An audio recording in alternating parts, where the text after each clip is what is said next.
de l'Île-de-France. Puis ensuite, 2 caravanes partiront, donc les 2 partiront de Paris, une vers l'Est, donc vous l'avez dans le dossier de presse avec une carte, une vers l'Est, vers Thionville-Metz et fera un parcours Est pour finir à Toulouse, et l'autre vers l'Ouest, d'abord dans le Nord, Douai, Lille, Valenciennes, etc., pour faire un parcours Ouest, finir à Bordeaux et rejoindre Toulouse pour l'initiative de rentrée qui aura lieu donc le 28 juillet avec un pique-nique de la France Insoumise. Donc l'idée de cette caravane, c'est déjà de dire que c'est pas possible, enfin d'amener ça dans le débat politique, que c'est pas possible qu'aujourd'hui en France, des millions de gens restent sans droit. Pourquoi? Alors parfois il y a des manques d'information, des complexités administratives, le fait qu'on ait cassé les services publics dans les quartiers populaires et que dans les associations il y a eu un plan social incroyable qui a fait que les associations sont complètement débordées aussi dans les quartiers. Mais aussi parce qu'il y a un discours constant qui est inacceptable, qui est un discours de la fraude sociale, les assistés, et donc ça c'est plus possible d'entendre ce genre de choses. Nous on est aussi là pour dire un droit, c'est pas un privilège, c'est pas une charité. Quand on entend qu'on va regarder les comptes bancaires des bénéficiaires de la CMU-C, quand on entend il va falloir faire de la fraude sociale une cause nationale, je pense qu'il est bon de rappeler que la fraude sociale, comme on appelle, c'est 4 milliards d'euros et qu'on ferait beaucoup mieux de s'occuper de la fraude sociale qui est la fraude patronale 16 milliards, la fraude fiscale 80 milliards. Et donc en fait ce qu'on fait avec le vrai problème, ce n'est pas la fraude sociale, c'est le non-recours. Et si on donne quelques chiffres pour un peu imaginer la situation aujourd'hui, quand on prend le taux moyen de non-recours pour la RSA, c'est 50%. Donc concrètement, le RSA, il y a 7,5 milliards qui sont donnés et il y a 5,3 milliards qui ne sont pas réclamés par les gens.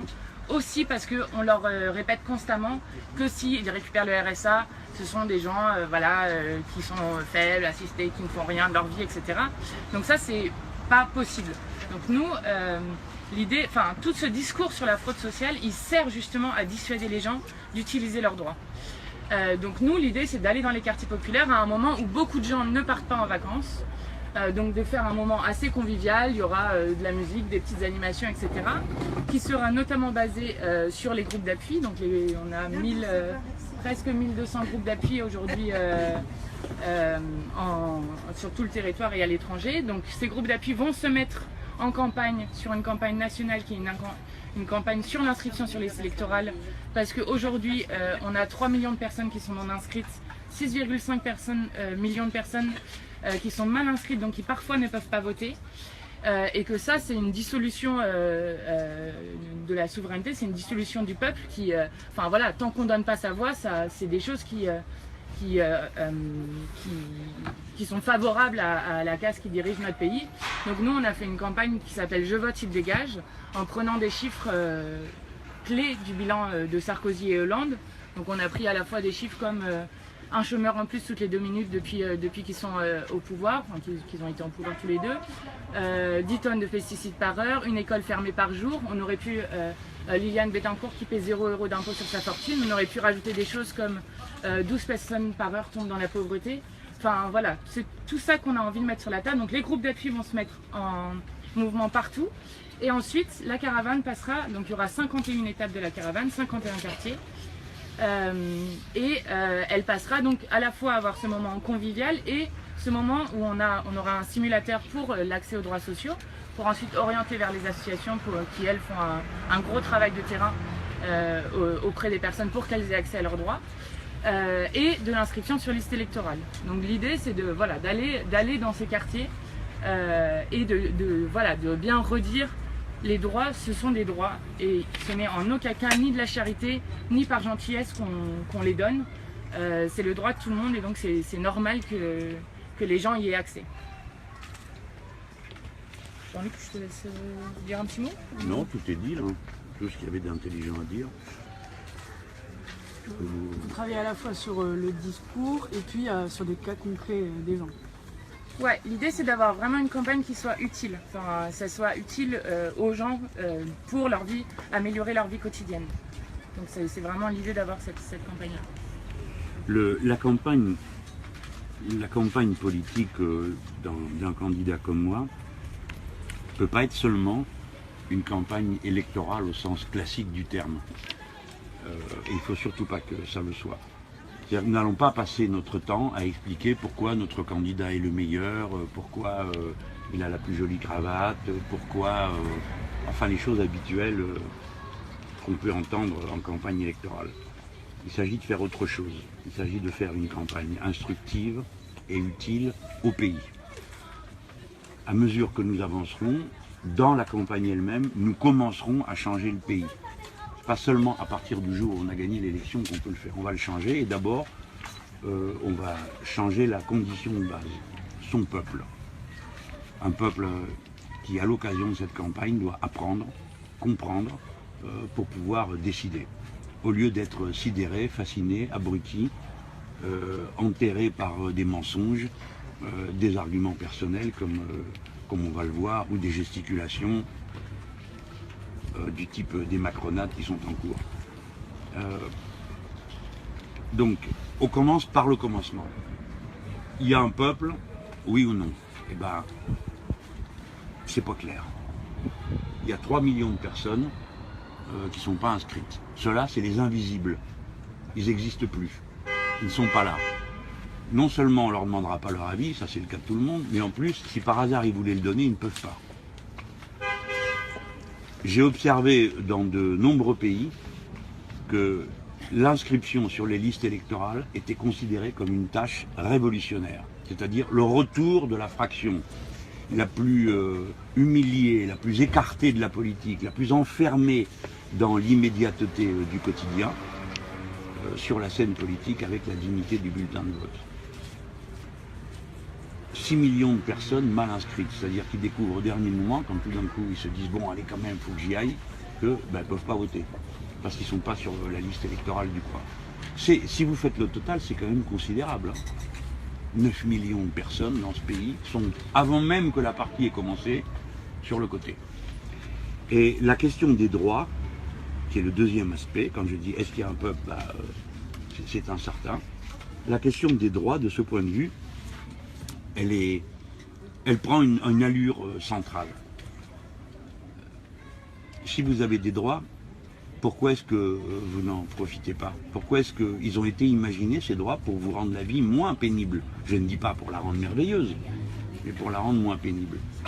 C'est donc des millions de gens se sentent à ce point hors jeu que même leurs droits, ils ne vont pas les demander.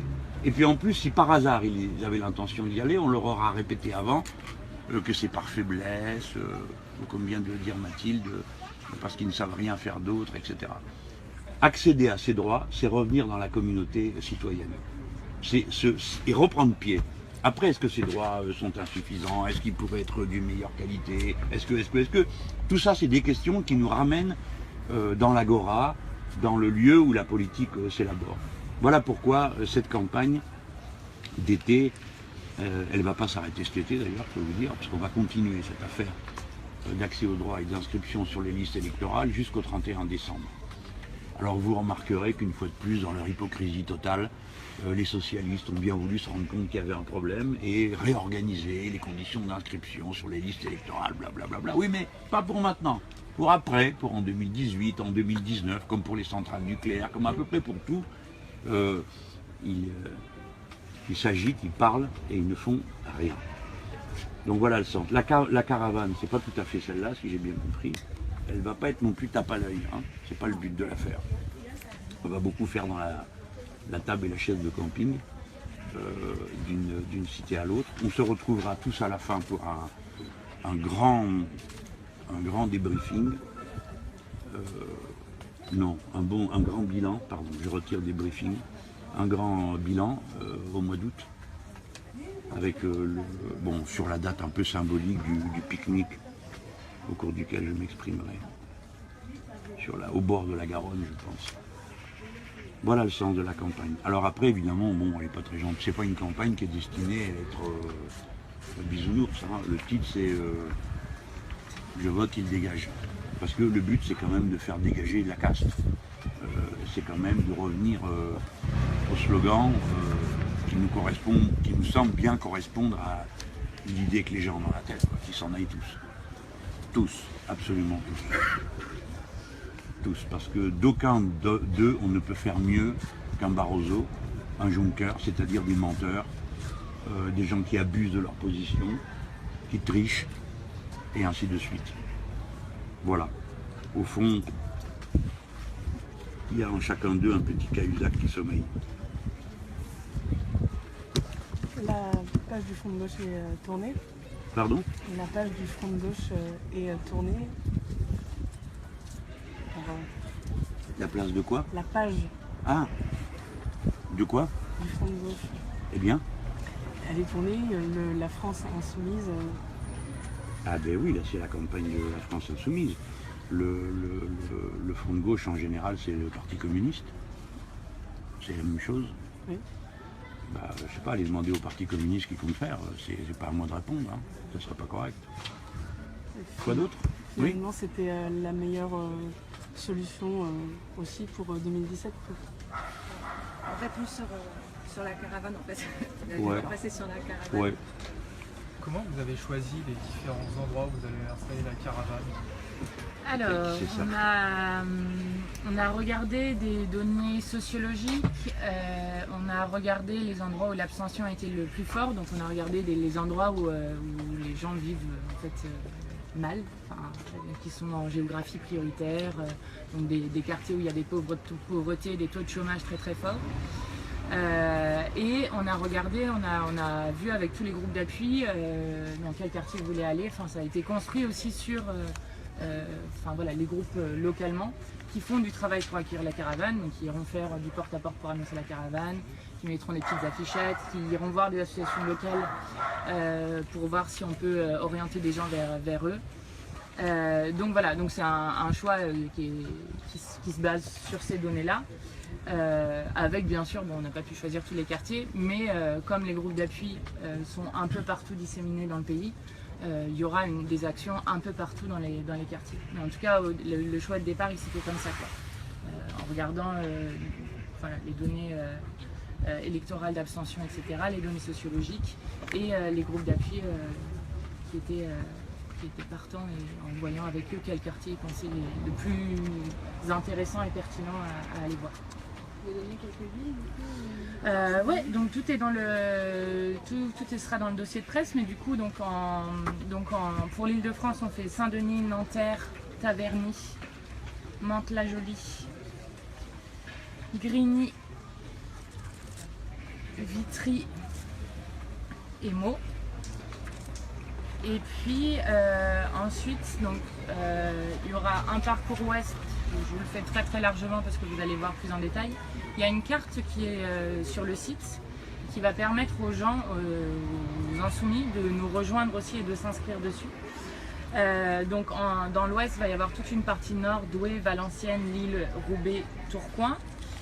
Puis ensuite, on descend vers Amiens, Rouen, Le Havre, Rennes, Nantes, Bordeaux, Toulouse. Enfin Bordeaux qui finit à Bordeaux et puis qui rejoint Toulouse pour le 28.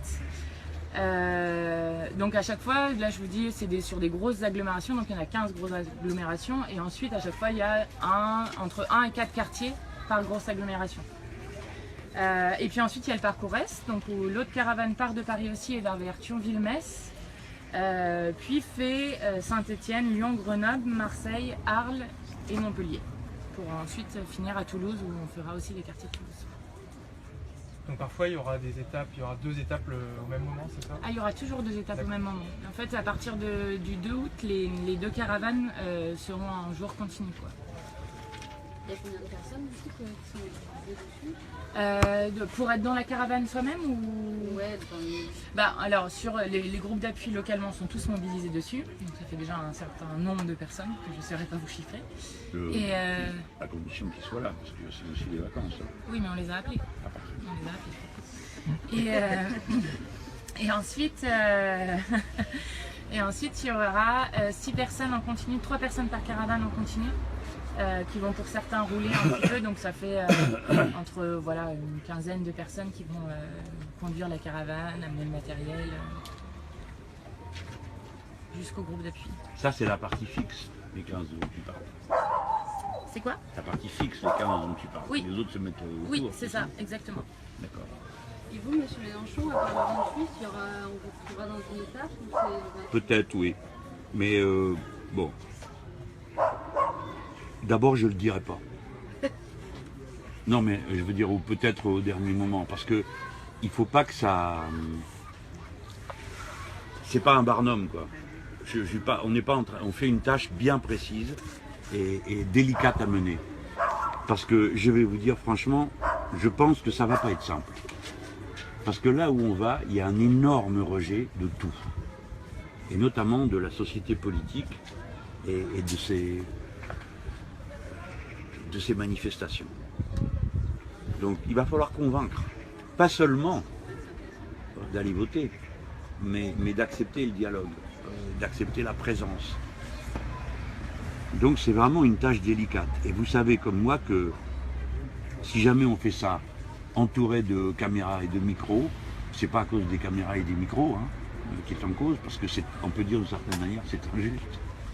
Les gens se plaignent tout le temps qu'on ne parle jamais d'eux, quand on vient parler d'eux, ils sont pas contents. Mais bon, il faut comprendre la psychologie. Mais si on fait ça entouré de caméras et de micros, ça ne se passera pas aussi bien qu'on le voudrait. Parce que c'est vraiment un travail de conviction qu'il faut faire.